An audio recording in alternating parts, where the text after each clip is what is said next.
Please subscribe कीजिए, वो notification bell है उसको प्रेस कीजिए। उससे ये होगा कि जैसे ही हम नया प्रोग्राम अपलोड करते हैं आपको नोटिफिकेशन आ जाएगा।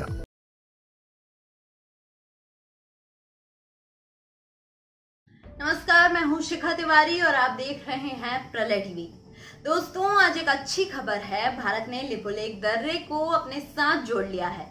दरअसल लिपुलेख दर्रे को मानसरोवर रूट से जोड़कर भारत ने एक बड़ी सामरिक कामयाबी हासिल की है। इससे न सिर्फ कैलाश मानसरोवर का आध्यात्मिक रास्ता सुगम हुआ है, बल्कि चीन के साथ सामरिक संतुलन भी कायम हो गया है। बॉर्डर रोड ऑर्गेनाइजेशन ने हिमालय की दुर्गम चोटियों के बीच ऐसी लकीर खींची है जिसे इतिहास भी याद रखेगा। यह ऐसा इलाका है जहां भारत, नेपाल और चीन की सीमाएं लगती हैं। भारतीय चौकियों तक पहुंचना बेहद ही आसान हो जाएगा। 17,000 फुट की ऊंचाई पर लिपुलेख दर्रा आसानी से उत्तराखंड के धारचूल से जोड़ दिया जाएगा। इस सड़क की लंबाई 80 किलोमीटर है। मानसरोवर लिपुलेख दर्रे से करीब 90 किलोमीटर की दूरी पर स्थित है। पहले वहां पहुंचने में 3 हफ्ते का समय लगता था, लेकिन अब कैलाश मानसरोवर जाने में सिर्फ 7 दिन लगेंगे।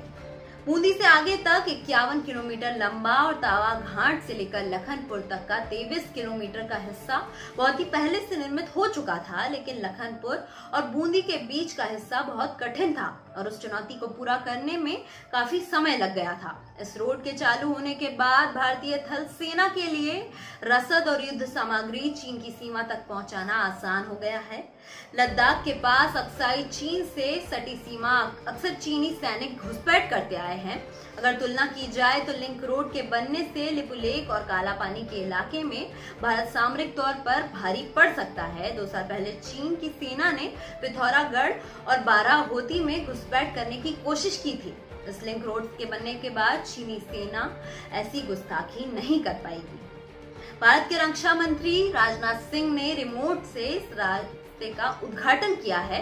इसके बाद नेपाल के विरोध प्रदर्शन शुरू हो गए।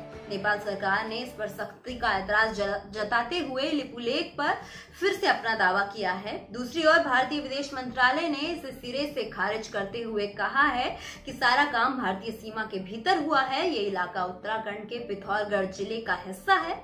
हालांकि नेपाल इसका विरोध करता रहा है।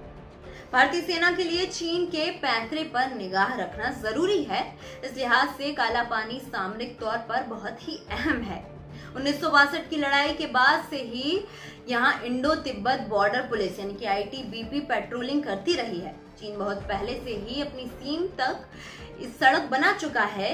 हिमालय को काट कर सीमा तक बुनियादी संरचना विकसित करने पर चीन के काफी पैसा बनाया है। इसे देखते हुए भारत के लिए भी ये जरूरी था कि वो सीमा पर सैन्य संतुलन कायम करे, उसका जरूरी उपाय करे। इसके बावजूद नेपाल और चीन करीब आए हैं। ऐसी स्थिति में काला पानी पर मजबूत पकड़ के लिए भारत और भी जरूरी है। धन्यवाद। देखते रहिए प्रलय टीवी।